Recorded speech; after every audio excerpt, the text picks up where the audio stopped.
ان میں ایک بہت بڑا نام الشیخ المحدث المحقق الحافظ ابو طاہر زبیر علی زئی رحمہ اللہ تعالی رحمۃ واسعہ کا ہے۔ شیخ محترم کی شخصیت اللہ تعالیٰ کے اس دور میں اس امت کے اہل الحدیث پر اور خصوصاً اہل پاکستان پر ایک بہت بڑا احسان ہے۔ شیخ محترم نے اپنی زندگی اللہ کے دین کے لیے وقف کی۔ نبی کریم صلی اللہ علیہ وسلم کی احادیث سے آپ کو ایک خاص قسم کا شغف تھا، اور پاکستان میں عام لوگوں کے اندر عام عوام نوجوان پڑھا لکھا طبقہ ان کو یہ معلوم نہ تھا۔ کثرت سے یہ بات اور عمومی طور پر کہ یہ جو نبی پاک صلی اللہ علیہ وسلم کی احادیث ہیں ان میں صحیح بھی ہوتی ہیں ضعیف بھی ہوتی ہیں، صحیح اور ضعیف ان کا کیا معنی ہے۔ الحمدللہ اس حوالے سے حدیث کی تحقیق و تخریج منہج سلف کو عام کرنے پاکستان کے اندر آپ شیخ محترم کو ایک مجدد سمجھ سکتے ہیں، جنہوں نے باقاعدہ جن کی محنت کوشش سے اللہ پاک نے ان کی کوششوں کو ایسا بابرکت بنایا کہ الحمدللہ پاکستان کے اہل الحدیث میں عامی لوگوں میں پنجاب میں خصوصاً یہ ایک ایسی روش چل نکلی کہ اب کوئی بھی حدیث بیان کرتا ہے تو بندے پہلے اس سے پوچھتے ہیں، نوجوان پوچھتے ہیں یہ حدیث کس کتاب میں آتی ہے، یہ حدیث اس کی سند کیسی ہے، یہ حدیث صحیح ہے یا ضعیف ہے۔ اس کی ایک بہت بڑی وجہ کیا ہے کہ اس امت کے علماء نے محنت کی ہے، اور اس محنت میں بہت بڑا نام اور کام شیخ زبیر علی زئی رحمہ اللہ تعالی کا ہے۔ آپ کا جو نام تھا، اچھا نام بتانے سے پہلے میں ایک بات آپ لوگوں سے کرنا چاہوں گا۔ آپ میں سے بہت سارے افراد اس لیے آئے ہیں کہ یہ ایک بہت ہی اچھی نشست ہے جس میں شیخ رحمہ اللہ تعالیٰ کا تعارف کیا جا رہا ہے، تو اس بات کو بھی سمجھنے کی ضرورت ہے۔ ذرا کتنے ایسے افراد ہیں جو گھر سے اس تیاری کے ساتھ آئے ہیں اور وہ قلم کاپی بھی ساتھ لائیں کہ میں کچھ اہم باتیں جو ہے وہ لکھ لوں گا۔ آپ سوچیں، یعنی یہ تو ایک درس دروس سے ہٹ کر یہ والی جو نشست تھی یہ اس لحاظ سے بھی عام ہے۔ کتنی ایسی باتیں ہیں جو ہم سنیں گے اور ہمیں آج ہی بھول جائیں گی، صبح تک بھول جائیں گی، کل تک بھول جائیں گے، جبکہ آپ دیکھیں کہ کتنی قیمتی باتیں ہمیں یہاں پر سننے کو ملیں گی۔ ایک اپنا اصول بنا لیں کہ جہاں کہیں آپ جاتے ہیں نا، خصوصاً ایسی علمی مجالس میں، اپنے پاس کاپی اور پین ضرور رکھیں کہ کوئی بھی ایسی بات ہو تو اس کو لکھ لیا جائے، کوئی عام نقطہ ہو اس کو لکھ لیا جائے۔ لکھنے سے ایک چیز دیر پا یاد رہتی ہے۔ شیخ رحمہ اللہ تعالیٰ نام سے شروع کرتے ہیں۔ آپ کا نام کنیت ابو طاہر تھی، ابو طاہر زبیر علی زئی بن مجدد خان بن دوست محمد خان بن جہانگیر خان۔ چونکہ آپ کے آباء و اجداد کا تعلق افغانستان سے تھا، اس لحاظ سے افغانی ثم پاکستانی۔ بعد میں پھر چونکہ ابھی تو آپ کے والد اور پیچھے سے آپ حضروں کے ساتھ محلہ ہے پیردار، وہاں کے رہائشی ہیں، تو اس لحاظ سے پاکستانی ہیں۔ شیخ رحمہ اللہ تعالیٰ کی تاریخ پیدائش 25 جون 1957، 27 ذوالقعدہ 1372 ہجری، 25 جون 1957 بروز منگل آپ کی یہ پیدائش کا دن ہے۔ شیخ رحمہ اللہ تعالیٰ نے یونیورسٹی کے علوم میں سے ایم اے علوم اسلامیہ 1983 میں کیا تھا، ایم اے عربی 1993 میں کیا، 2 ایم اے کی ڈگریاں آپ کے پاس تھیں۔ وفاق المدارس السلفیہ جو کہ ہمارا اہل الحدیث کا بورڈ جسے ہم کہتے ہیں، جس طرح پنڈی بورڈ ہوتا ہے، پشاور بورڈ ہوتا ہے، اس طرح اسلامی علوم کا جو ہمارا بورڈ ہے وفاق المدارس السلفیہ، اس میں 1990 میں شیخ رحمہ اللہ نے جو ہے وہ عالمیہ کی سند حاصل کی تھی، اور آپ کی فراغت جامعہ محمدیہ گجرانوالہ جو کہ ایک بہت ہی نامور نامی ادارہ ہے، اس میں 1990 میں ہی آپ کی فراغت بھی ہوئی تھی۔ اور آپ دیکھیں 1990 سے اوپر 2013 تک، یعنی یہ کتنا عرصہ بنتا ہے کہ شیخ رحمہ اللہ نے اس کتنے کم سے عرصے میں کتنا مطالعہ اور اللہ پاک نے کتنی دین کی خدمت کی۔ الحمدللہ شیخ محترم کو یہ اعزاز حاصل تھا کہ آپ نے بچپن میں تو قرآن حفظ نہیں کر سکے، 37 سال کی عمر میں قرآن پاک کا حفظ شروع کیا آپ نے، اور اجرا اور دہرائی سمیت 6 ماہ کے اندر اندر شیخ محترم نے قرآن حفظ کر دیا تھا، مکمل کر دیا تھا 6 ماہ کے اندر۔ یہ بھی آپ کے حافظے پر ایک بہت بڑی دلالت ہے کہ آپ نے 6 ماہ میں اور باقاعدہ روزانہ قرآن پاک کی منزل اور دہرائی وغیرہ ہوتی تھی۔ کسی بھی عالم اور کسی بھی جو علماء کی سب سے وابستہ لوگ ہوتے ہیں، ان کا بہت بڑا جو ہے وہ، یعنی آپ یہ سمجھیں کہ ان کی عظمت اور علمی وفد کا اندازہ اس بات سے بھی لگایا جا سکتا ہے کہ ان کے اساتذہ کون کون ہیں۔ آج بہت سارے ایسے لوگ آپ کو ملیں گے جنہوں نے دین کا علم جو حاصل کیا ہے نا، دین کا علم کے وہ دائی بنے ہوئے ہیں اور دین کے نام پر، دعوت دین کے نام پر بڑے بڑے لیکچر ریکارڈ کرا رہے ہیں، استاد کوئی نہیں ان کا۔ اور یہ جو بے استعداد قسم کے لوگ ہیں، انہی کی وجہ سے منہجی اور فکری غلطیاں ہیں۔ امام بخاری رحمہ اللہ تعالیٰ نے کتاب العلم میں ایک قول یہ بھی ان کا آتا ہے، انہوں نے ایک بات ذکر کرنے کے بعد انما العلم بالتعلم، علم سیکھنے سے آتا ہے اور سیکھا استاد سے جاتا ہے۔ آپ رحمہ اللہ تعالیٰ جو ہے، شیخ رحمہ اللہ تعالیٰ آپ کے اساتذہ میں سندھ کے پیر جھنڈا جو خاندان ہے، راشدی خاندان، ایک بہت ہی علماء و مشائخ کا خاندان ہے، جو کہ بڑے ہی علم دوست، اور خصوصاً جو 2 برادران، 2 بھائی مشائخ میں سے گزرے ہیں، سید ابو محمد بدیع الدین شاہ راشدی رحمہ اللہ تعالیٰ اور محدث الازہر ابو القاسم محب اللہ شاہ راشدی، ان دونوں شیوخ سے شیخ رحمہ اللہ تعالیٰ نے باقاعدہ سندھ جا کر علم حاصل کیا۔ اس کے علاوہ آپ کے شیوخ میں الشیخ مولانا فیض الرحمان فوری رحمہ اللہ تعالیٰ ایک بہت بڑی شخصیت ہے، ان سے علم حاصل کیا۔ مولانا ابو الرجال اللہ جیسا سودروی فضیلت الشیخ مولانا عطا اللہ علی بوجیانی رحمہ اللہ تعالیٰ، فضیلت الشیخ حافظ عبد المنان نور پوری ایک بہت ہی مجتہد اور صاحب بصیرت شخصیت رحمہ اللہ تعالیٰ، اور فضیلت الشیخ حافظ عبد الحمید اظہر رحمہ اللہ تعالیٰ اجمعین، یہ سارے شیخ رحمہ اللہ تعالیٰ کے اساتذہ میں سے ہیں۔ اسی طرح کوئی عالم جو گزرتا ہے تو یہ بھی دیکھا جاتا ہے کہ اس عالم کے شاگرد کون کون تھے، ان کے تلامیذ کون کون سے تھے۔ الحمدللہ شیخ رحمہ اللہ تعالیٰ نے بڑے ہی نامور اور بہت ہی آپ سمجھیں کہ بہترین قسم کے جو ہے وہ شاگرد چھوڑے ہیں، جن میں اس وقت میں یہ سمجھتا ہوں کہ پاکستان میں منہجی اور فکری لحاظ سے اہل الحدیث علماء میں جو چوٹی کے علماء کام کر رہے ہیں، اور مجھے اللہ کے لیے الحمدللہ ان سے بے انتہا محبت ہے۔ جو ہمارے حیات علماء ہیں، زندہ علماء ہیں، ان میں سر فہرست مجھے خصوصی ان سے ایک محبت ہے، اور فضیلت الشیخ غلام مصطفیٰ ظہیر امن پوری حافظ اللہ تعالیٰ، یہ شیخ رحمہ اللہ تعالیٰ کے شاگرد تھے۔ مولانا محمد اسلم سندھی، یہ شیخ رحمہ اللہ تعالیٰ کے شاگرد تھے۔ حافظ ندیم ظہیر حافظ اللہ تعالیٰ، جن کا درس آپ عشاء کے بعد سماعت فرمائیں گے، یہ شیخ رحمہ اللہ تعالیٰ کے شاگرد رشید ہیں۔ ایک بہت زیادہ عرصہ انہوں نے شیخ رحمہ اللہ کی میت میں گزارا، اور آپ جتنی بھی شیخ رحمہ اللہ تعالیٰ کی کتابیں دیکھیں گے، ان کی جو پروف ریڈنگ ہے، نظر ثانی ہے، اور اب بھی جو شیخ رحمہ اللہ کی کتب چھپ رہی ہیں، وہ انہی کی سرکردگی میں اور سربراہی میں چھپ رہی ہے۔ یہ تھے حافظ ندیم ظہیر حافظ اللہ تعالی، الشیخ ابو محمد نصیر احمد کاشف حافظ اللہ تعالی، جو ابھی یہاں پر موجود ہیں، انشاءاللہ اس مجلس میں موجود ہیں، یہ بھی شیخ رحمہ اللہ تعالی کے شاگردوں میں سے ہیں۔ حافظ شیر محمد الاسری، الشیخ تنویر الحق ہزاروی، الشیخ حبیب الرحمن ہزاروی، الشیخ ذوالفقار اثری جو برطانیہ میں ہوتے ہیں، الشیخ صدیق رضا جو کہ مناظر اسلام ہیں، الشیخ ابو صفی عبد الرحمن اثری، الشیخ حافظ شبیر احمد جمالی حافظہم اللہ تعالی جمیعاً، اور اس کے علاوہ بھی کئی ایک شیخ رحمہ اللہ تعالیٰ کے شاگرد ہیں۔ اللہ تعالیٰ کے یہ نیک بندے،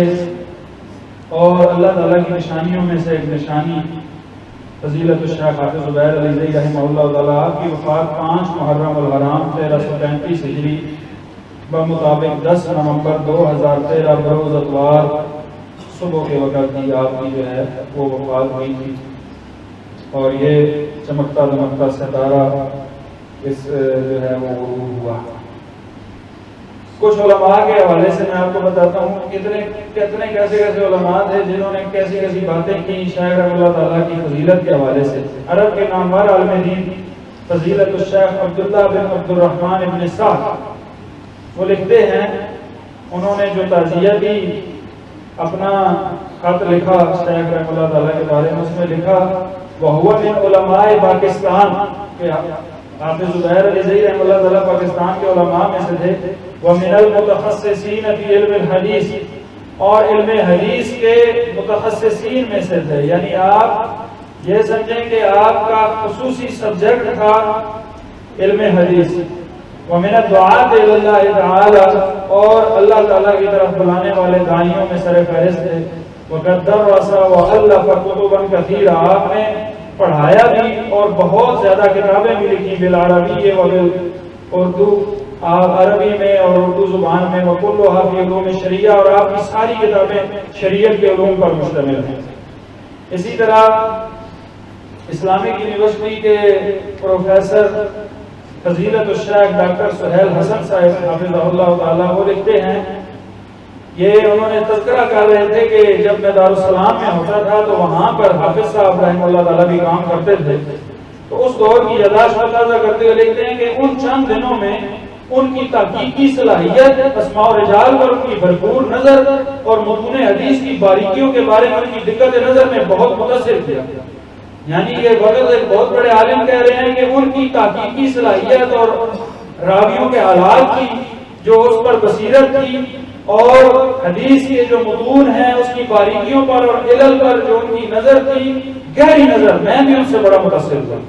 اسی طرح موجودہ دور کے بہت بڑے عالم دین فضیلت الشیخ عبداللہ ناصر رحمانی حافظہ اللہ تعالیٰ وہ فرماتے ہیں،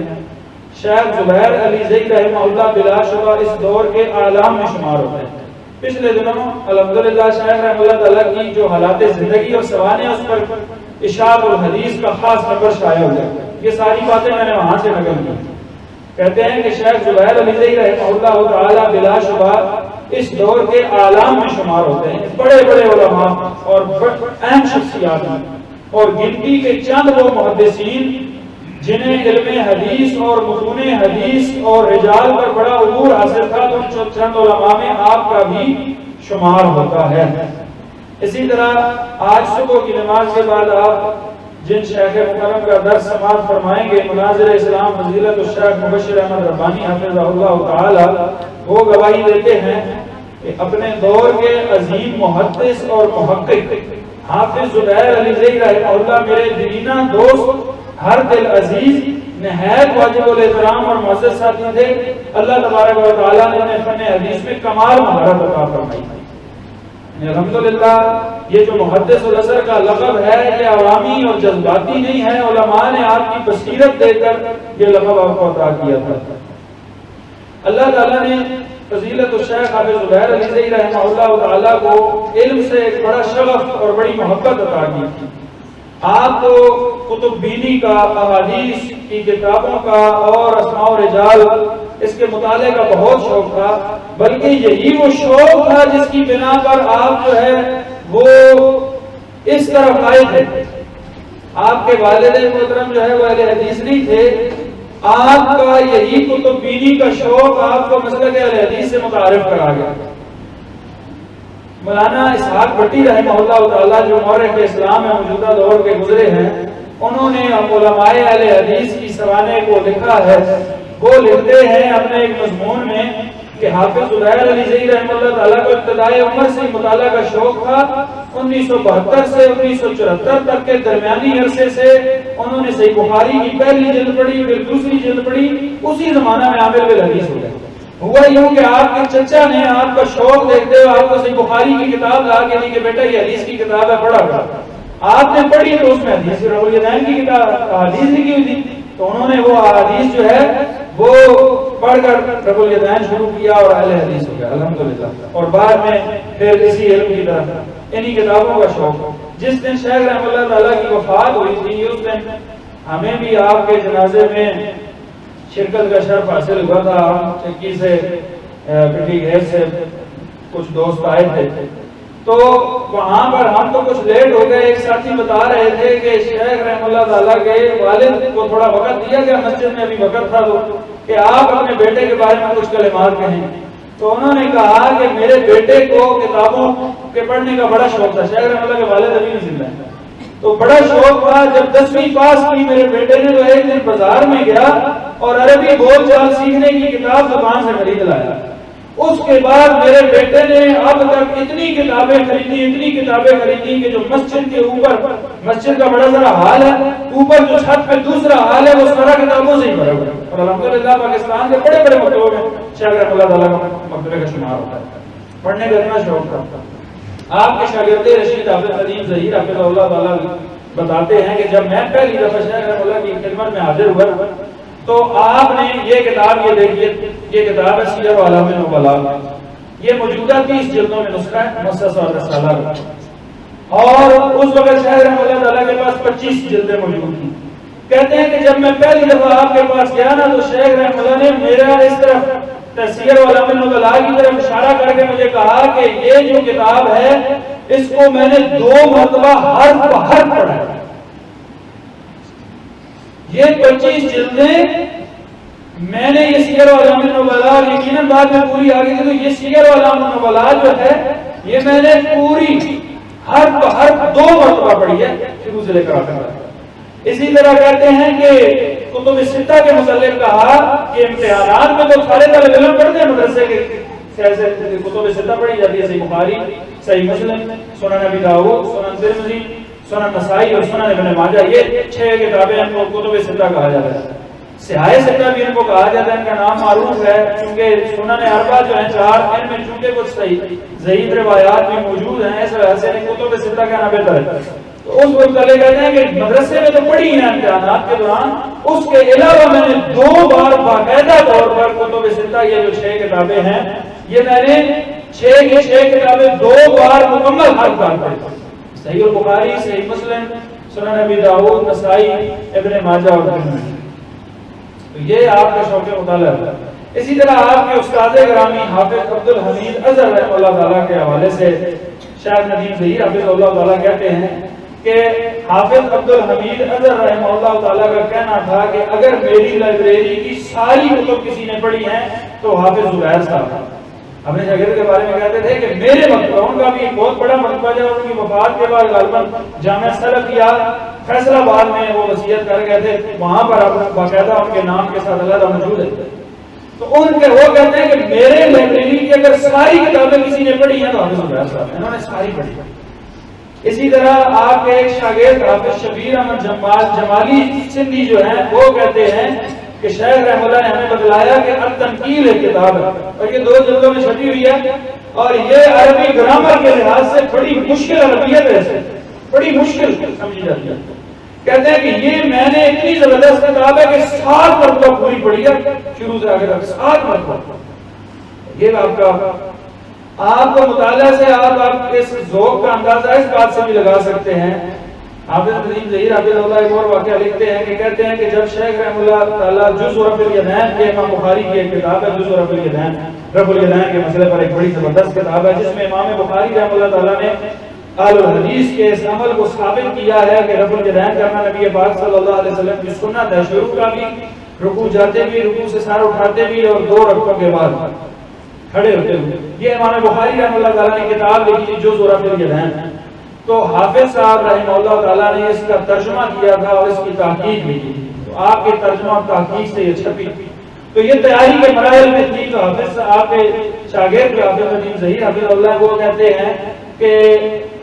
ایک دن ایسے ہوا کہ شیخ نے کہا کہ یار آج عشاء کے بعد بھی میں کچھ پڑھوں گا۔ ویسے آپ کا سب سے ڈور لگا، عشاء کے بعد جاگتے نہیں تھے، سو جاتے، عشاء کے بعد سو جاتے اور صبح تہجد کے لیے بغیر الارم کے اٹھتے تھے، یہ بھی بغیر الارم کے اٹھ جاتے۔ کہتے ہیں میں الارم نہیں لگاتا، کہتے ہیں تو ایک دن کہنے لگے کہ آج عشاء کے بعد بھی لائبریری میں نے کام کرنا ہے. مجھے بڑی حیرانی ہوئی کہ عشاء کے بعد پکی سونے کی عادت تھی. بہرحال مسئلہ یہ تھا کہ جزء الالیدین کی سند میں ایک راوی ہے محمود بن اسحاق, اس کے حالات تلاش کر رہے تھے اور وہ مل نہیں رہے تھے, تو مختلف کتابوں کی برگردانی کر رہے تھے اور مجبور ہو گئے کہ آج عشاء کے بعد بھی اس کے حالات دیکھتے ہیں. آخر کہتے ہیں کہ عشاء کے بعد 10 جب بج گیا نا 10, تو مجھے کہنے لگے کہ یار آپ سو جاؤ, آپ آرام کرو, میں دیکھتا ہوں. میں کمرے میں آ گیا تو تقریباً میرے کمرے میں آنے کے 1 گھنٹے بعد آئے اور کہا کہ یار مجھے معلوم تھا کہ آپ جلدی نہیں سوتے چونکے, تو آپ شاید جاگ رہے ہوں گے, تو یہ دیکھو محمود بن اسحاق کے حالات مل گئے, کتابیں آپ نے اٹھائی ہوئی ہیں اور میرے پاس آ گئے, اور وہ سارے حوالے مجھے ایک ایک کر کے دکھا رہے تھے کہ یہ دیکھو یہاں پر لکھا ہوا ہے, یہ دیکھو یہاں پر لکھا ہوا ہے, یہاں پر. اس سے ایک بات یہ بھی پتہ چلتی ہے کہ شیخ رحمۃ اللہ تعالیٰ کے اندر علمی بخل نہیں تھا, اور یہ آپ کے کئی شاگردوں نے اظہار کیا کہ آپ علمی طور پر بخل نہیں کرتے تھے کہ مجھے ایک بات پتہ چل گئی ہے تو میں دوسروں کو نہیں بتاؤں گا. آج کل ہمارے یہاں کیا ہوتا ہے, مجھے ایک بات پتہ چل گئی ہے نا تو دوسروں کو میں نہیں بتاؤں گا کہ یہ نقطہ میرے پاس ہی رہے گا. وہ کہتے ہیں نا کہ مشہور ہے کہ ایک آدھ گھنٹی اور ایک آدھ جو نقطہ ہے وہ استاد اپنے پاس رکھتا ہے,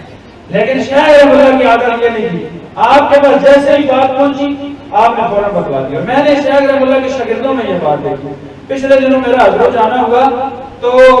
شیخ کے شاگرد ہیں شیخ تنویر الحق ہزاروی صاحب, جو آج کل شیخ رحمۃ اللہ کی کتاب ہے عذاب قبر کے اس بات پر جو امام بہقی رحمۃ اللہ تعالیٰ نے لکھی اور شیخ نے تحقیق کی ہے, تو اس کی آخری تیاری کے مراحل ہیں, تو وہ کام ہو رہا ہے. میں وہاں پر گیا تو مجھے خود ہی کہنے لگے کہ نصیر بھائی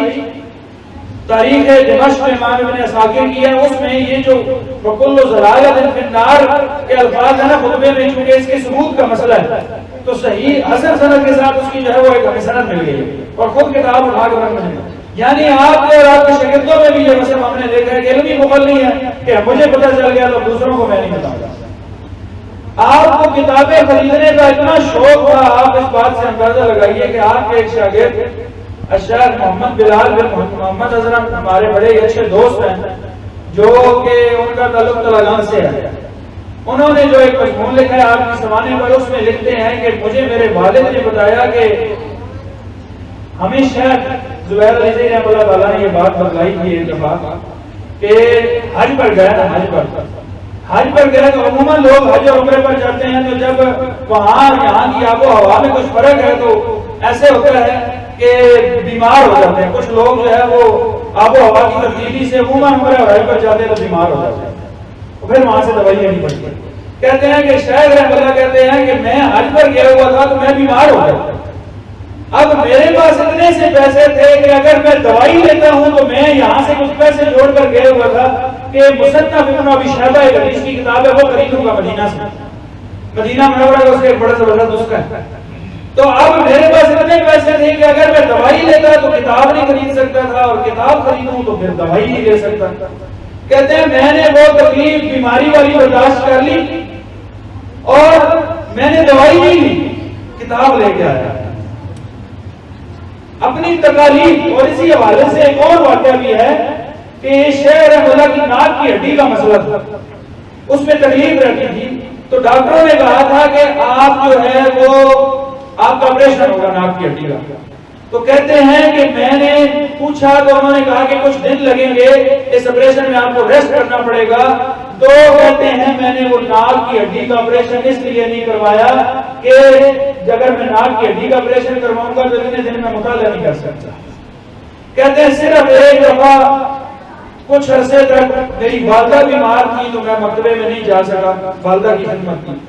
پھر جب مجھے موقع ملا میں مکتبے میں گیا تو سب سے پہلے جیسے مجھے فرصت ملی میں مکتبے میں ہی گیا اور جا کے دیکھا کہ کئی کتابوں کو بھی مسئلہ تو نہیں ہوتا. کہتے ہیں ساری حدیث کی کتابیں جو ہے وہ صحیح تھی, البتہ کچھ کتابیں جو ہے وہ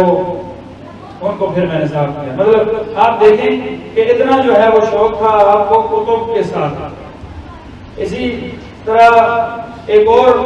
لحاظ سے آپ دیکھیں کہ شیخ رحمۃ اللہ تعالیٰ کا کتب سے اتنا لگاؤ تھا کہ جب سندھ میں فضیلت الشیخ بدیع الدین شاہ راشدی رحمۃ اللہ تعالیٰ کے پاس پڑھنے کے لیے گئے ہوتے, وہاں پر بہت بڑا مکتبہ سندھ ہے, اور ان کے مکتبے میں آپ دیکھیں کہ صرف یہ جو چھپی ہوئی مکتبوں سے کتابیں یہی نہیں ہیں بلکہ قلمی نسخے پڑے ہوئے, قلمی نسخے. تو کہتے ہیں کہ وہاں پر یہ جو آج کل جس کتاب پر کام ہو رہا ہے نا، اس بات و عذاب القبر جو ہے امام بیک رحمۃ اللہ تعالیٰ کی کتاب، کہتے ہیں میرے پاس یہ کتاب نہیں تھی، وہاں پر پڑھی ہوئی تھی مخطوط نسخہ، تو میں نے اس کتاب کو لکھنے کے لیے، اس کتاب کو اپنے پاس لکھنے کے لیے وہاں میں فوٹو اسٹیٹ بھی نہیں کروا سکا، تو وہ کتاب پوری میں نے اپنے ہاتھ سے لکھی۔ یہ جو سامنے آپ پہلے 2 صفحے دیکھ رہے ہیں نا، یہ اس کتاب میں یہ شیخ رحمۃ اللہ تعالیٰ کی لکھائی ہے، میں نے حضرت سے تصویریں منگوائی۔ یعنی آپ دیکھیں کہ اپنے ہاتھ سے آپ نے، اور امام ابن تیمیہ رحمۃ اللہ تعالیٰ کی کتاب الاربعین ہے جس میں 40 حدیثیں انہوں نے نقل کی ہیں، یہ کتاب بھی شیخ رحمۃ اللہ نے اپنے ہاتھ سے لکھ کر، پوری کتاب ہاتھ سے لکھ کر لائی۔ یعنی محدثین کے دور کی یاد تازہ ہو جاتی ہے کہ علم سے لگاؤ آپ دیکھیں کہ اس حد تک تھا۔ آتے ہیں کہ شیخ رحمۃ اللہ تعالیٰ نے جو کتابیں لکھی، آپ کا تصنیفی اور تعلیمی جو کام ہے یہ بہت بڑا تھا، تو مجموعی طور پر آپ نے کتنی کتابیں لکھی ہے؟ میں نے کچھ جو ہے وہ ترتیب بنائی ہے، وہ کتابیں جن کی شیخ رحمۃ اللہ تعالیٰ نے حدیث کی کتابیں ہیں یا تفاسیر وغیرہ جن کی آپ نے حدیثوں کی تخریج اور تحقیق کی ہے، تو مطبوع اور غیر مطبوع یعنی کچھ کتابیں چھپ چکی ہیں اور وہ چھپی بھی پڑھی ہوئی ہیں، وہ چھپی نہیں ہیں، جو اب آپ کے شاگرد اور آپ کے جو ورثاء ہیں علمی طور پر انشاءاللہ وہ کوششیں کر رہے ہیں کہ ان کو عوام کے سامنے لایا جائے۔ 27 حدیث وغیرہ کی کتابیں ایسی ہیں جن میں تفسیر ابن کثیر بھی شامل ہے، سنن ابی داؤد شامل ہے، سنن ترمذی، نسائی، ابن ماجہ شامل ہے، اسی طرح اور کئی حدیث کی کتابیں ہیں۔ 27 کتابیں ایسی ہیں جو چھپ چکی ہیں، ان کی تحقیق و تخریج شیخ رحمۃ اللہ نے کی، اور اسی طرح 27 کتابیں وہ ہیں جو ابھی پڑھی ہوئی ہیں، وہ چھپی نہیں ہیں۔ اسی طرح کچھ کتابیں وہ ہیں جن کی تحقیق تخریج بھی آپ نے کی اور اوپر تعلیقات اور فوائد اور حواشی حاشیے بھی لکھے ہیں، مطلب تشریح وغیرہ بھی لکھی ہے، تو وہ چھپی ہوئی کتابیں 18 ہیں اور 2 کتابیں ایسی ہیں جو ابھی تک نہیں چھپ سکتی۔ اسی طرح آپ کی اور تصنیفات و تالیفات مختلف موضوعات پر، مثلا آپ نے رفع الیدین کے موضوع پر کتاب لکھی ہے، آپ نے جو ہے وہ آمین بالجار کے موضوع پر کتاب لکھی ہے، سینے پر ہاتھ باندھنے کے موضوع پر کتاب لکھی ہے، تراویح پر کتاب لکھی ہے، پھر آپ کے مقالات ہیں، اسی طرح آپ کا فتاوی ہے، تو یہ تعلیمات و تصنیفات 28 ایسی ہیں جو چھپ چکی ہیں اور 4 غیر محفوظ ہیں۔ اسی طرح کچھ وہ کتابیں ہیں جن پر آپ نے تحقیق کی یا ان کی نظر ثانی کی یا ان پر تقریر لکھی، تھوڑا کام وہ بھی ہے، تو 22 کتابیں وہ بھی ہیں، تو ٹوٹل یہ 108 کتابیں ایسی ہیں جن پر شیخ رحمۃ اللہ نے اپنی زندگی کے اندر کام کیا۔ 108 کتابیں، یہ بہت بڑی تعداد ہے الحمدللہ۔ اللہ تعالیٰ شیخ رحمۃ اللہ تعالیٰ کو بے شمار آپ پر کروڑوں رحمتیں فرمائے اور بے شمار جو ہے وہ آپ پر آپ کو جزائے خیر عطا فرمائے۔ اسی طرح یہ کچھ میں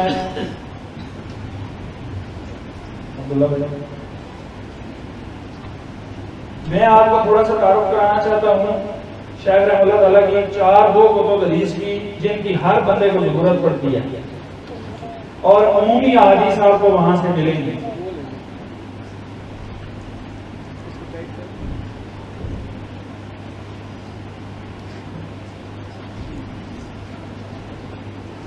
یہ سنن ابی داؤد ہے، پہلی جو کتاب آپ کو نظر آ رہی ہے سنن ابی داؤد، جامع ترمذی، سنن نسائی اور ابن ماجہ، یہ ایسی کتابیں ہیں جن کو سنن اربع کہا جاتا ہے، اور عموماً حدیث زیادہ تر انہی میں سے آپ کو ملے گی، سنن ابی داؤد، سنن ترمذی، سنن نسائی اور سنن ابن ماجہ۔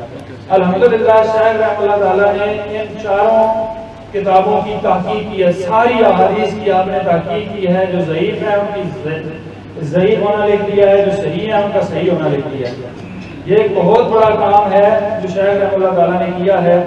اور یہ دارالسلام سے عربی میں چھپی ہیں اور کچھ کتابیں اردو میں بھی، ان کا ترجمے بھی تقریباً چھپ چکے ہیں۔ یہ میرے پاس چونکہ نسخے عربی والے ہیں، میں نے یہ تصویر، یہ پہلی سنن ابی داؤد ہے، یہ دوسری جامع ترمذی ہے، اور تیسری سنن نسائی ہے، اور چوتھی سنن ابن ماجہ ہے۔ اس میں آپ کو ایک مثال دیتا ہوں، سنن ابی داؤد سے میں نے لگائی ہے۔ یہ سنن ابی داؤد میں باب ہے، باب من لم یذکر الرفع عند الرکوع، کہ وہ حدیث جس میں آتا ہے کہ اللہ کے نبی صلی اللہ علیہ وسلم رفع الیدین رکوع جاتے اور رکوع سے سر اٹھاتے نہیں کرتے تھے۔ یہ ترک رفع الیدین کی جو حدیث ہے اس کے یہ سنن ابی داؤد میں جو آتی ہے سیدنا عبداللہ بن مسعود رضی اللہ تعالیٰ عنہ۔ اب اس کی سند شیخ رحمۃ اللہ نے ذکر کی، یہ دوسرے صفحے پہ نیچے دیکھیں، اسناد ضعیف، اس کی سند لکھا کہ یہ ضعیف ہے۔ اخرجہ ترمذی، یہ ترمذی میں بھی آتی ہے کتاب الصلاۃ باب ما جاء ان النبی لم یرفع الا فی اول مرۃ، 257 نمبر حدیث۔ سنن نسائی میں آتی ہے حدیث نمبر 1028 کہتے ہیں کہ یہ من حدیث سفیان الثوری، یہ دیکھیں یہ امام سفیان ثوری کہتے ہیں من حدیث سفیان الثوری بھی وہو مدلس، امام سفیان ثوری سے یہ حدیث ہے ساری کتابوں میں اور وہ مدلس ہے۔ ورماہ بالتدلیس یحییٰ بن سعید القطان وابن المبارک وابو عاصم النبیل وغیرہم، ہم نہیں کہتے کہ وہ مدلس ہیں بلکہ امام یحییٰ بن سعید القطان، امام عبداللہ بن مبارک اور امام ابو عاصم النبیل وغیرہ علماء نے لکھا ہے کہ امام سفیان ثوری مدلس ہے۔ کہتے ہیں وغیرہم ولم اجد تصریح سماعی، ہم نے ان کے سماع کی تصریح نہیں پائی۔ یہ میں آپ کو تھوڑا سا سمجھاتا ہوں کہ یہ کیا مسئلہ ہوتا ہے۔ یہ دیکھیں امام سفیان لکھا ہوا ہے عن سفیان، آگے لکھا ہوا ہے عن عاصم یعنی ابن قلیب، عاصم بن قلیب سے امام سفیان نے بیان کیا۔ کہتے ہیں کہ یہ جو مدلس راوی ہوتا ہے نا، وہ اپنے بعد ان کے سیغے سے ذکر کرے نا، تو اس کی جب تک حدثنا یا اخبرنا وغیرہ کا سیغہ نہ کوئی روایت نہیں ہوتی ہے۔ مدلس کا مطلب کیا ہوتا ہے کہ ایک بندہ ہے، اس کے ایک عالم ہے، اس کے دور میں دوسرا عالم بھی ہے جو اس کے اساتذہ میں شامل بھی ہے، اس سے اس نے ملاقات بھی کی ہے، لیکن اب مدلس جو ہوتا ہے اس نے کچھ روایتیں اس استاد سے سنی ہوتی ہیں اور کچھ روایتیں اس استاد سے نہیں سنی ہوتی ہیں۔ اب کیا ہوتا ہے کہ وہ ایسے سیغے سے بیان کرتے ہیں جسے پتہ نہیں چلتا کہ یہ اب کرنا یا حدثنا کا مطلب یہ ہم نے ان سے سنا یا حدثنی اب کرنی یا سمیع کو میں نے سنا، آنے کا مطلب یہ کہ ان سے یہ روایت ہے۔ مثلا میری شیخ زبیر رحمۃ اللہ تعالیٰ سے ملاقات نہیں ہے، لیکن میں نے ان کے شاگرد حافظ ندیم ظہیر حافظ اللہ تعالیٰ سے ایک حدیث سنی جو کہ انہوں نے اپنے استاد کے واسطے سے بیان کی، لیکن میں حافظ ندیم ظہیر صاحب کا نام نہیں بیان کرتا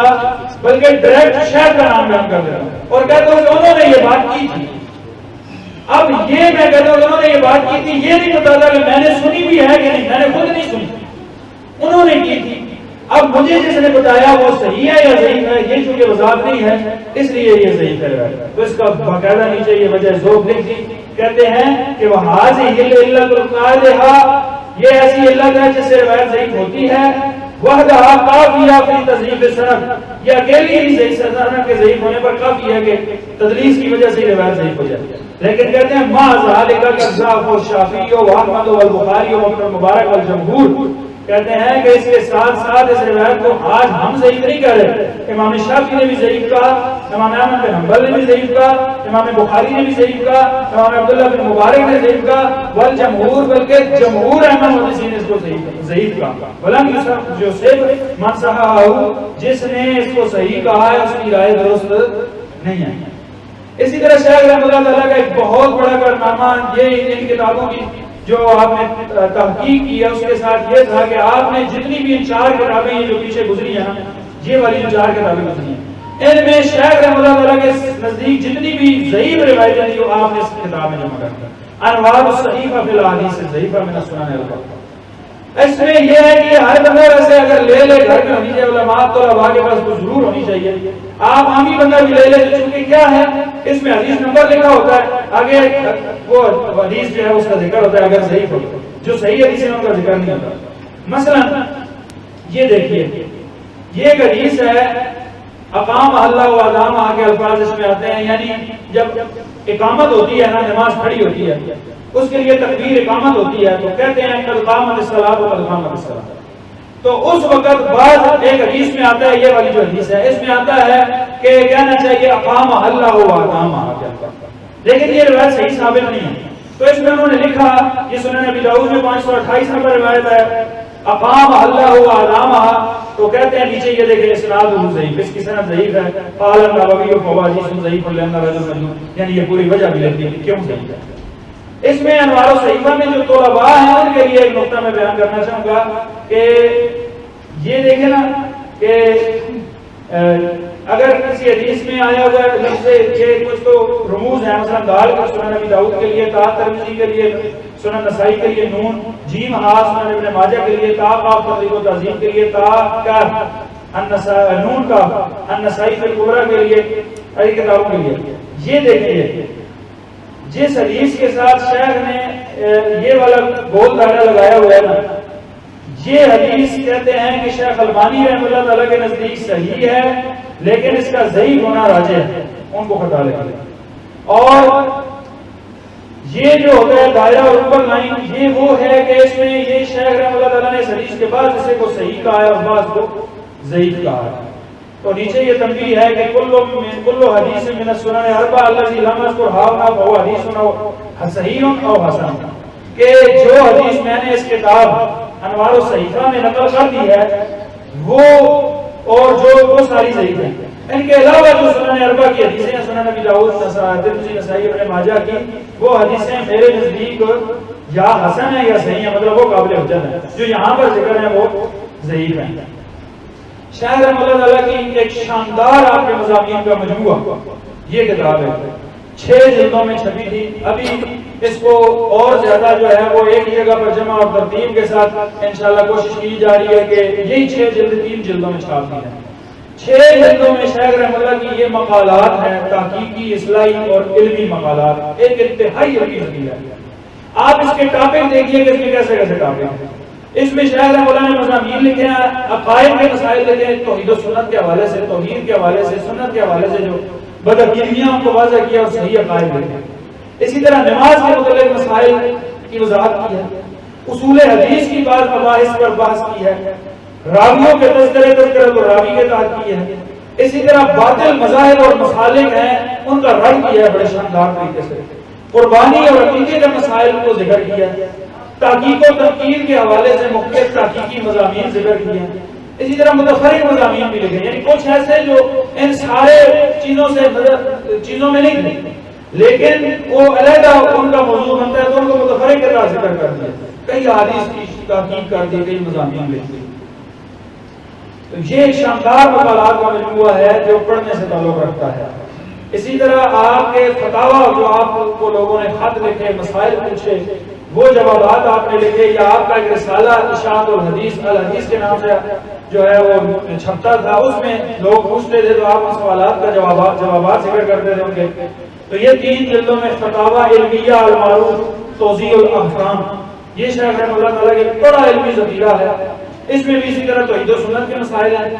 نماز سے متعلق جو فتاوی ہیں وہ ہیں، روزوں سے متعلق، اعتکاف سے متعلق، عشر و زکوٰۃ کے مسائل سے متعلق، حج و عمرہ سے متعلق، نکاح و طلاق سے متعلق، اسی طرح رضاعت کے مسائل، خرید و فروخت، جہاد سے متعلق مسائل، وراثت، اخلاق و آداب، فضائل و مناقب اور روایات مختلف حدیث کی تخریج۔ تو یہ ایک بڑی شاندار جو ہے وہ آپ کا کام ہے۔ یہ 5 کتابیں یہاں پر تصویریں آپ کو نظر آ رہی ہیں، یہ شیخ رحمۃ اللہ تعالیٰ کے آپ علوم کا نچوڑ سمجھ لیں ان چیزوں پر، یہ جن ٹاپکس پر لکھی گئی ہیں موضوعات پر یہ کتابیں، آپ یہ سمجھیں کہ اس موضوع پر یہ کتابیں آپ خرید لیں، آپ کو اور کتاب خریدنے کی حتاً وسط ضرورت نہیں پڑے گی۔ انسائکلوپیڈیا آپ نے موضوع پر، اس میں یہ پہلی کتاب ہے نور العینین فی اثبات رفع الیدین۔ شیخ رحمۃ اللہ تعالیٰ نے اس میں رفع الیدین کا جو اثبات اہل الحدیث کا جو امتیازی مسئلہ ہے اور دوسرے مسائل کے ساتھ اختلافی، یہ کتاب اپنے موضوع پر انسائکلوپیڈیا، بڑی شاندار کتاب ہے۔ اسی طرح نماز میں ہاتھ باندھنے کا حکم اور مقام، اہل الحدیث سینے پر ہاتھ باندھتے ہیں، باقی لوگ حنفی حضرات ہیں وہ ناف سے نیچے باندھتے ہیں۔ الحمدللہ اس مسئلے پر تعداد رکعات قیام رمضان کا تحقیقی جائزہ کہ رمضان میں کتنی تراویح پڑھنی ہے، 8 رکھتے ہیں یا 20 رکھتے ہیں،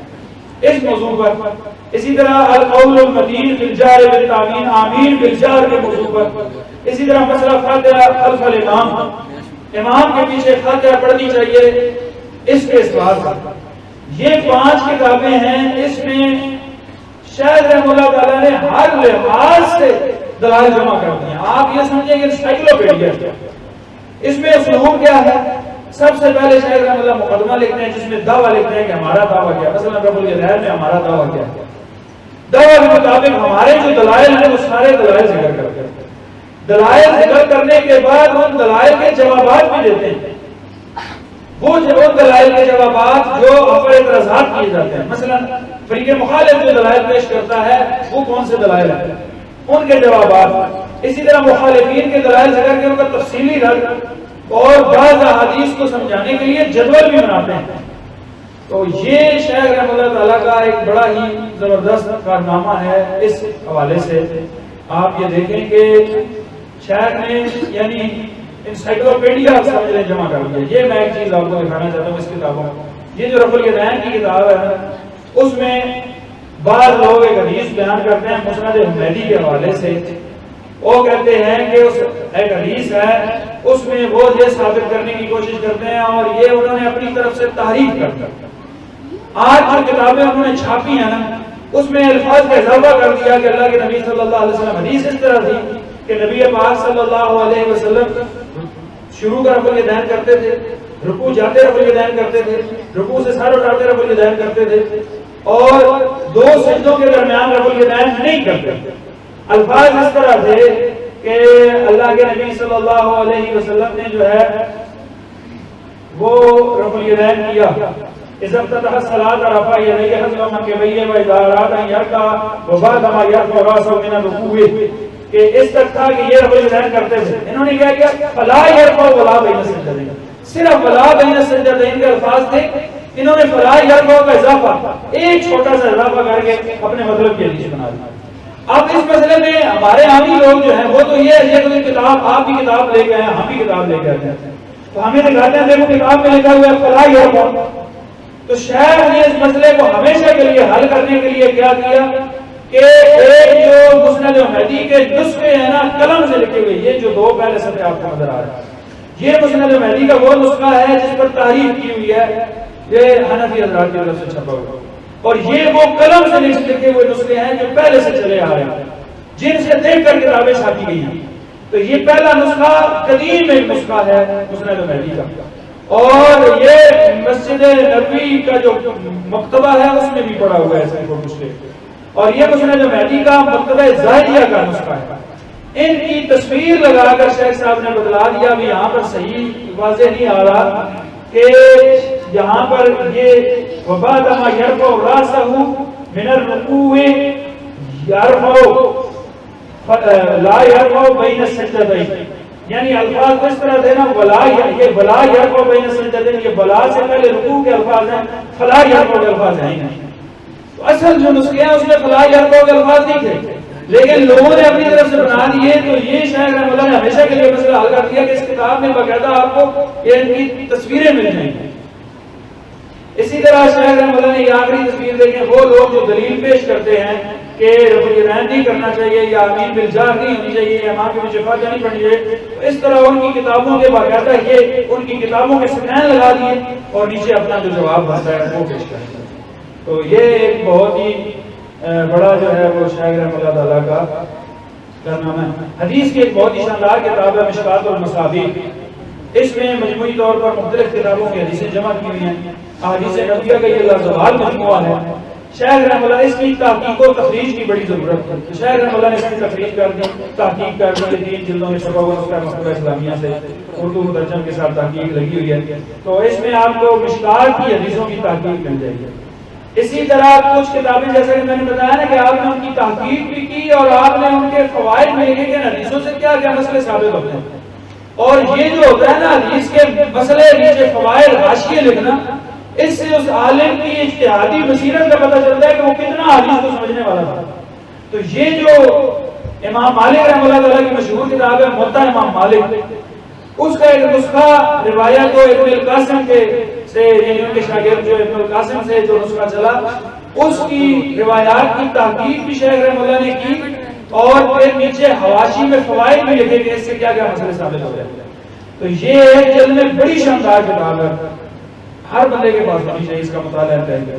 یعنی آپ دیکھیں کہ اس سے آپ کو بڑے فوائد حاصل ہوں گے جو شیخ رحمۃ اللہ کی تفقہ اور اجتہادی بصیرت اس سے ثابت ہوتی ہے. اسی طرح مشکات کی تحقیق تو آپ نے مکمل کر دی تھی لیکن پھر آپ نے کوشش کی کہ مشکات کی چونکہ بڑی زبردست ترتیب ہے تو اس کی تحقیق کے ساتھ ساتھ اس کے حدیث کے بھی فائدے لکھے جاتے ہیں. آپ نے یہ کام شروع کیا تھا لیکن زندگی نے وفا نہ کی, اللہ تعالیٰ کو یہ کام مکمل ہونا منظور نہ تھا, آپ کی زندگی نے وفا نہ کی. تو اس کی کچھ حصے کی جو ہے وہ ایک جلد میں چھپا ہے اسباع المصابیح کے نام سے, اس میں تحقیق بھی ہے اور فوائد بھی ہیں. تو بہرحال یہ کامل نہیں ہو سکا. یہ ایک کتاب ہے جی اہل الحدیث نام کے حوالے سے آج کل بڑے اعتراض ہوتے ہیں، کہتے ہیں جی اہل حدیث تو انگریزوں کے دور کا یہ فرقہ ہے، یہ تو 1800 فلان میں جو ہے وہ انگریزوں کی پیداوار کرتے ہیں اہل الحدیث، اور کہتے ہیں اہل حدیث نام ثابت کرو۔ اہل حدیث تو صرف محدثین ہوتے تھے۔ شیخ صاحب نے باقاعدہ اہل حدیث ایک صفاتی نام سے یہ کتاب لکھی ہے، اور یہ بھی اپنے موضوع پر انسائکلوپیڈیا ہے۔ ہر اہل حدیث مرد کو اس کا مطالعہ عامی افراد کو بھی کرنا چاہیے کہ اس میں آپ نے ائمہ محدثین سلف و خلف کی کتب سے بے شمار حوالوں سے اہل حدیث کا دور سلف میں موجود ہونا کہ ہر دور میں اہل حدیث تھے، اور اہل حق اہل کے لیے اہل سنہ کے لیے لفظ اہل حدیث استعمال ہوتا تھا، یہ ثابت کیا گیا۔ مثلا اس کا ایک صفحہ یہ دیکھیں، شیخ رحمہ اللہ تعالیٰ نے اہل حدیث کی فضیلت میں ایک ذکر کیا کہ صحیح بخاری کی یہ جو حدیث ہے نا، لا تزال طائفۃ من امتی ظاہرین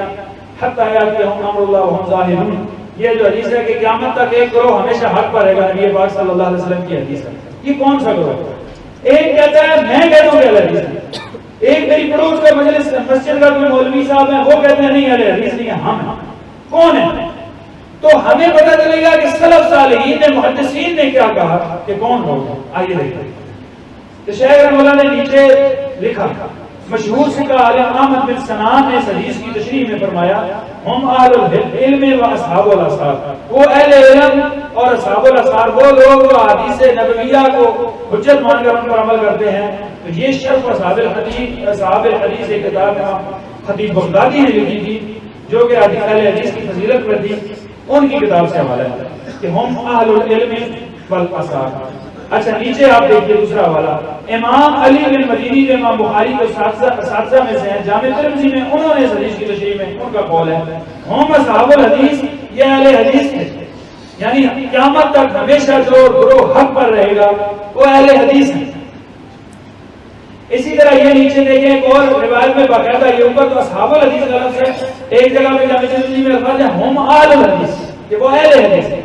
اسی طرح امام احمد بن حنبل رحمہ اللہ تعالیٰ کا یہ قول دیکھیں، وہ انہوں نے کہا ان لم تکن هذه الطائفة المنصورة اصحاب الحدیث اصحاب الحدیث فلا ادری من،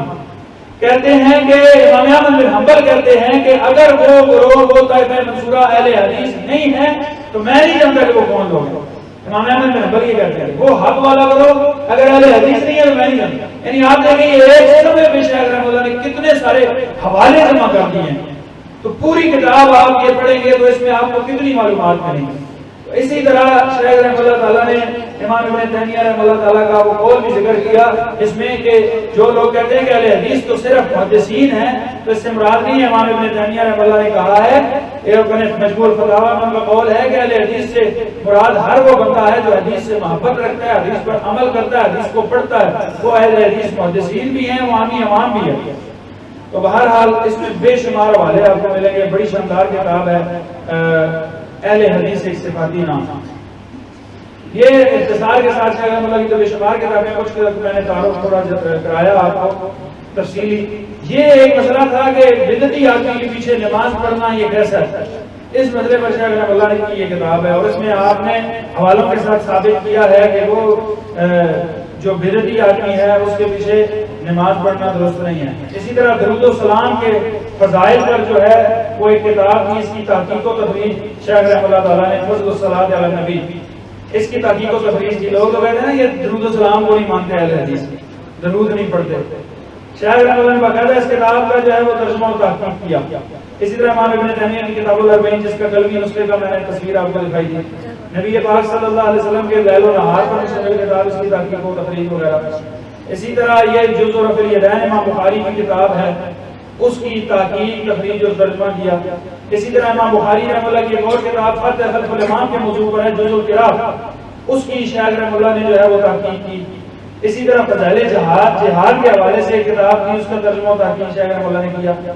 اسی طرح آپ کے ایک شاگرد حافظ شیر محمد حافظ اللہ تعالیٰ نے ایک کتاب فضائل صحابہ صحیح روایات کی روشنی میں فضائل صحابہ پر لکھی، اس کی نظر ثانی شیخ رحمہ اللہ کی ہے۔ امام ترمذی رحمہ اللہ تعالیٰ نے نبی پاک صلی اللہ علیہ وسلم کے جو سیرت ہے اور شمائل ہیں ان پر شمائل ترمذی کے نام سے کتاب تھی، اس کا ترجمہ و تحقیق شیخ رحمہ اللہ نے لکھا۔ اسی طرح یہ حاجی کے شب و روز کتاب ہے، حج پر جانے والوں کے لیے ایک بہترین. اسی طرح ایک حدیث ہے، اس پر اس کی تشریح وغیرہ میں شرح حدیث جبریل کے نام سے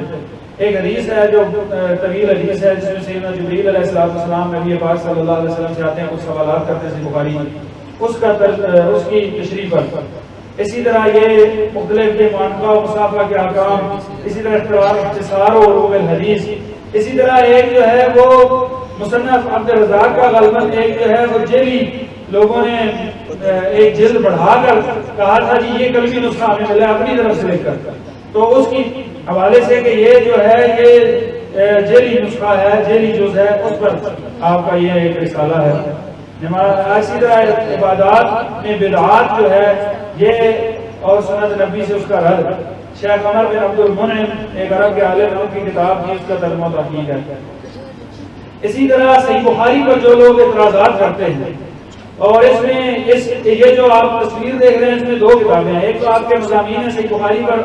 اعتراضات عمومی جو منکرین حدیث کرتے ہیں. اسی طرح ایک موجودہ دور میں وہ بھی فوت ہی ہو چکے عالم دیوبند کے تھے،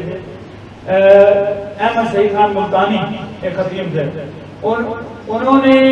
امام بخاری کی اس بندے نے جو ہے وہ رد میں، اور صحیح بخاری کے رد میں ایک کتاب لکھی جس میں بڑا ہی گستاخانہ لب و لہجہ امام بخاری رحمۃ اللہ تعالیٰ اور اساتذہ کے لیے صحیح بخاری کے جو روایات ہیں ان پر انہوں نے ان کو بڑا ہی گستاخانہ لب و لہجہ استعمال کیا، اس کا رد ہے. تو یہ صحیح بخاری کے دفاع کے اعتبار سے لوگ کتاب، یہ بہترین کتاب ہے. تقلید کے حوالے سے کہ کیا کسی ایک ہی امام کی تقلید کرنی چاہیے یا کتاب و سنت کے منہج پر چلنا چاہیے، تو دین میں تقلید کا مسئلہ یہ شیخ اللہ کی بڑی شاندار کتاب ہے. یہ ایک چھوٹا سا رسالہ ہے، صحیح نماز نبوی تکبیر تحریمہ سے سلام تک یہ کچھ صفحات ہے. یہ ہر بندے کے پاس ہونا چاہیے، اس میں اختصار کے ساتھ آپ نے سارے مسائل جمع کر دیا. اسی طرح عرب کے عالم ہیں، ان کی کتاب ہے حسن المسلم،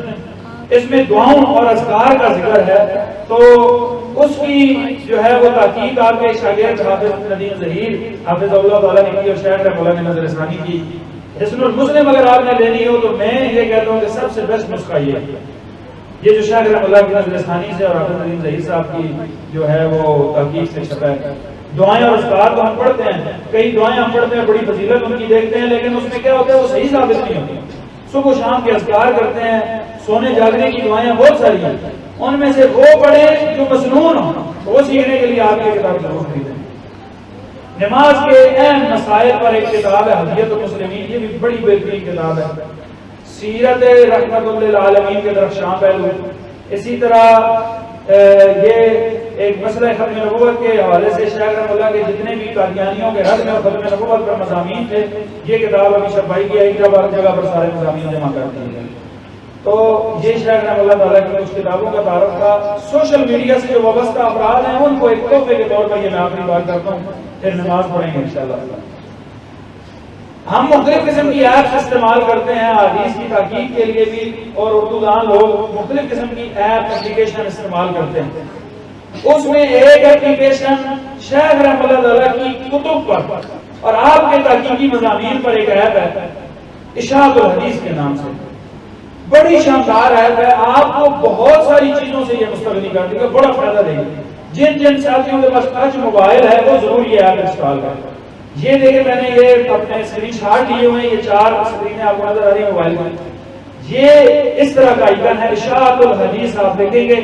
ایپ جو اسٹور ہوتا ہے پلے اسٹور، وہاں پر جا کر تو اس میں اشاعت الحدیث لکھیں گے. اس آئیکن کے ساتھ جو ایپ آئے گی اشاعت الحدیث والی وہ آپ ڈاؤن لوڈ کر لیں.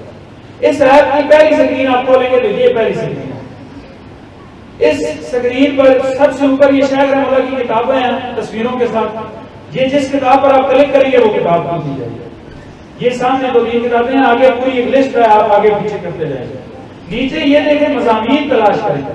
اس میں آپ نا کوئی بھی مضمون لکھیں گے، اگر اس پر شیخ رحمۃ اللہ تعالیٰ کا کوئی مضمون ہوا وہ سامنے آ جائے گا. مثلا آپ رب الیدین لکھیں گے نا تو رب الیدین کے حوالے سے جو شیخ رحمۃ اللہ کے مضامین ہیں وہ سارے سامنے آ جائیں گے.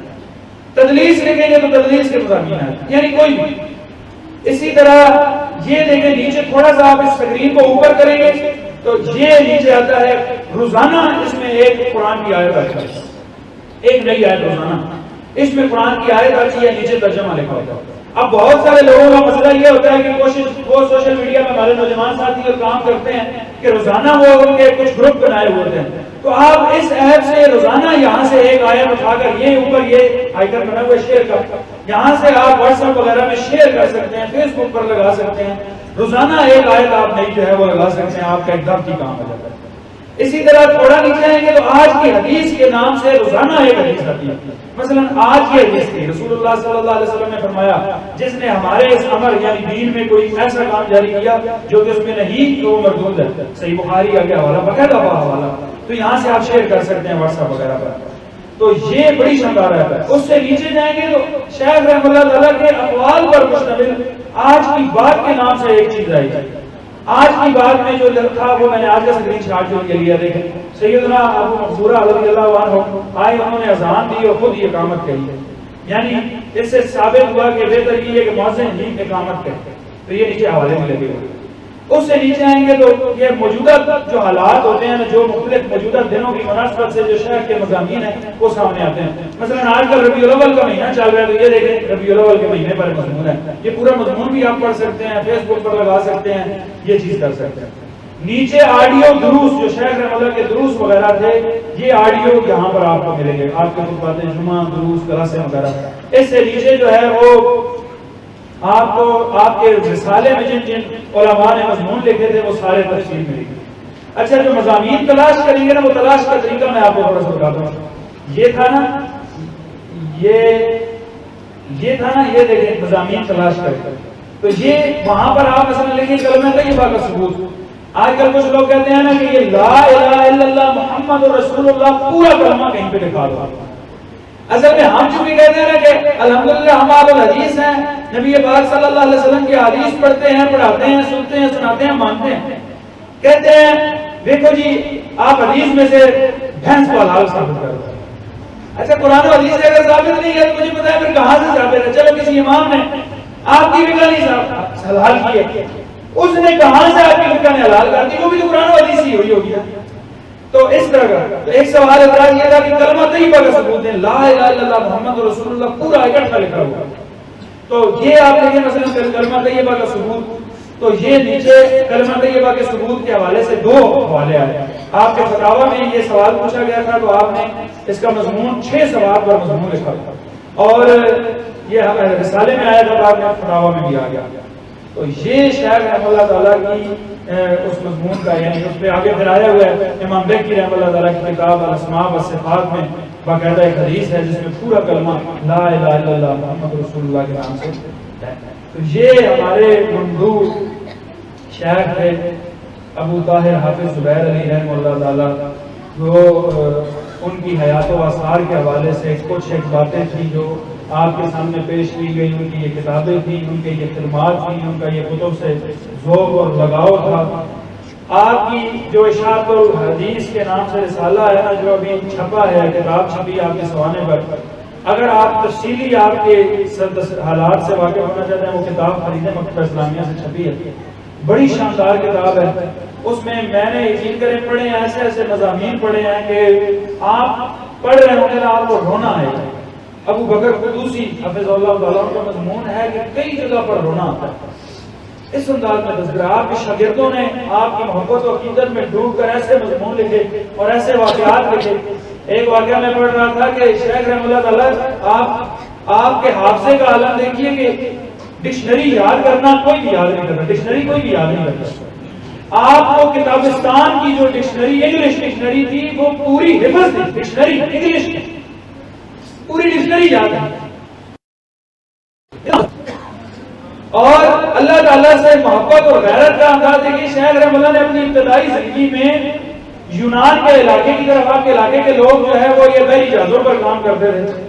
حضروں کے کئی سارے لوگ، تو آپ نے بھی کام کچھ عرصہ کیا۔ بحری جہازوں کے سفر کے دوران آپ کو یونان کی طرف جانا پڑا، تو یونان کی طرف جا کر وہاں پر ایسا ایک فرقہ ہے جو اللہ تعالیٰ کو، ایک تو کچھ لوگ ہیں وہ اللہ کو مانتے ہی نہیں، اللہ پاک کو، وہ ایسے بدبخت لوگ ہیں جو آسمان کی طرف منہ کر کے اور اشارے کر کے اللہ پاک کو نعوذ باللہ گالیاں دیتے ہیں۔ تو شیخ صاحب کہتے ہیں کہ یونان گیا ہوا تھا، تو وہاں پر ساحل پر ہمارا جہاز تھا، ہم لوگ رکے تھے، ایک بندے نے اس فرقے میں سے کھڑے ہو کر گالیاں دینا شروع کر دیا کہتے ہیں کہ مجھ سے ضبط نہ ہو سکا، میرے پاس کرسی پڑی ہوئی، میں نے کرسی اٹھا کر اس کو دے ماری، بعد میں پولیس نے پکڑا اور بہت بھاری جرمانہ ہوا، لیکن اللہ تعالیٰ کی محبت ایسی تھی، ایک باعمل انسان تھے، آپ کا علم سے بے انتہا کرنے کا جو ہے وہ تعلق تھا، مکتبے میں رہتے تھے،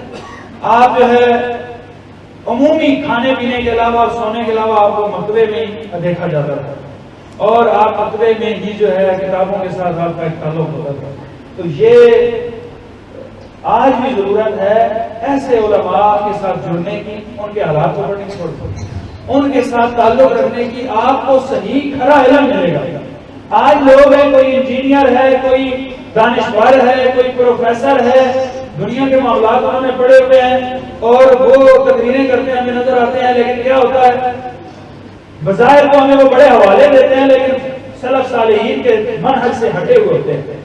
ایسے لوگوں سے بچیے اور ایسے صحیح العقیدہ علماء کی رفاقت اختیار کیجیے، جو زندہ ہیں ان سے علم حاصل کیجیے، جو وفات پا گیا ان کی کتابوں کے ساتھ مطالعے کا ذوق بنائیے۔ تو شیخ رحمۃ اللہ تعالیٰ کی کتب کے ساتھ یہ جو لگاؤ ہے اس کو ضرور اپنانا چاہیے اور آپ کی کتابیں خرید کر ان کا مطالعہ کرنا چاہیے۔ امید ہے کہ ہم اپنی اس کاوش میں کسی حد تک کامیاب ہوئے ہوں گے، آپ کو ضرور فائدہ حاصل ہوگا۔ اس کام میں جتنی بھی بہتری تھی وہ ساری